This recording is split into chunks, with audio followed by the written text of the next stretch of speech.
All right, this is Eb. I am back again to show off this little guitar. This is a guitar I've had in the shop. It's not little, as you can see. It belongs to a friend of mine. He had me do some work on it. I'd like to talk about a couple of things in this guitar. The weird thing about this guitar is it appears to be from the Gibson Research and Development Department. This is some thing they tried to make at some point. And I don't know if it ever went into production, but it's got a little stamp in there, and it's called, oh goodness, it says the serial number. It says Rosewood Spruce Mahogany Nashville R&D Department number 3. So they must have been trying something out on this. But the headstock has been modified by somebody else and overlaid all kind of silly stuff. But the body, that's what it appears to be. I'm not an expert on the 80s and 90s R&D department with Gibson.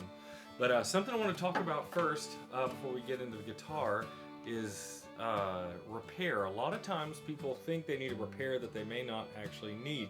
And something that's really common is people will go into a music store and there's just somebody in there selling strings and they have not done repair and they don't know about the inner workings of a guitar. They may have read some things online, but they just look at a guitar and you think they know what they're talking about, and they'll look down the neck and say different things. They'll say, oh, this has got a warped neck, man, you need to throw this thing away. Or, oh, this thing needs a refret. Or, oh, it needs a neck, I already said neck reset. They'll say all kind of silly stuff like that, like it'll need a neck reset, which is a lot of money.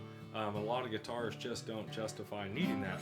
So, and there might be some people starting out in repair who think they know what they're saying and diagnosing that, and they don't. So, if it's a big thing like that, definitely maybe check with a second person, unless the person's pretty well accredited.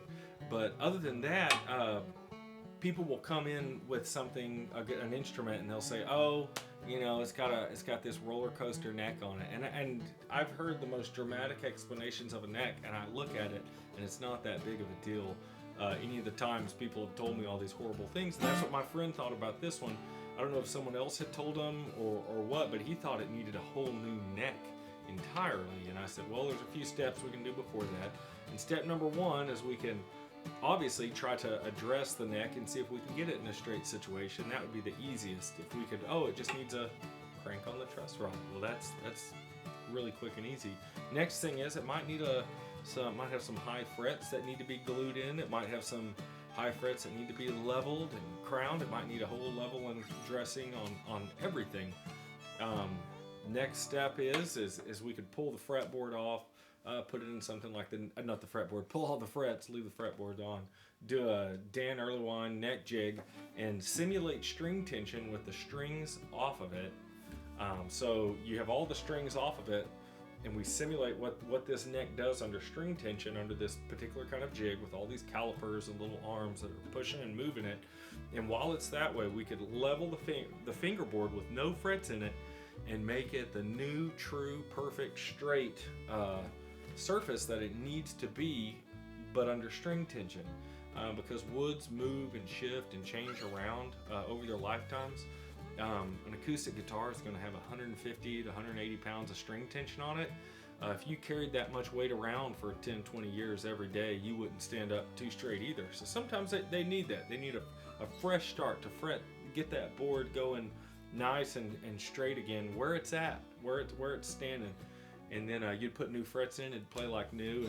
And worst case, if it is one of these roller coaster necks, we can pull the fretboard, do what I just said, true up the neck the way it is, or re-glue it. There's all kind of ways to do to make it straight, but usually it's very rare that it needs that. There's a lot of things, like I just mentioned, that could be done ahead of time. So that was the case with this one. This one had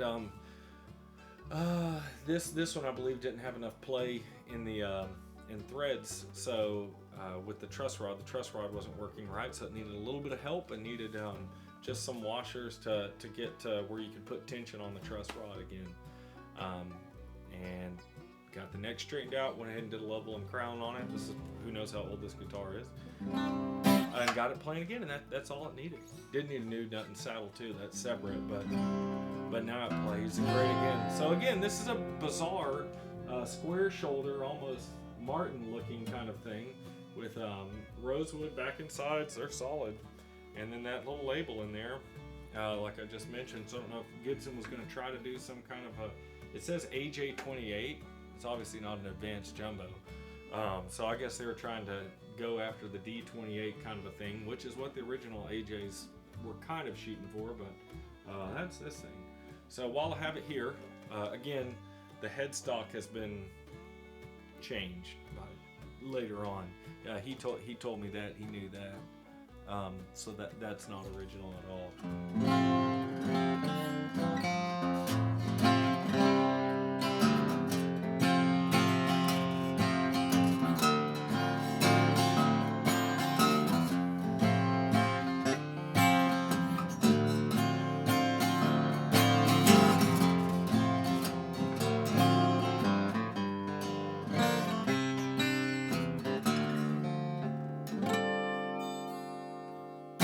All right, thank you.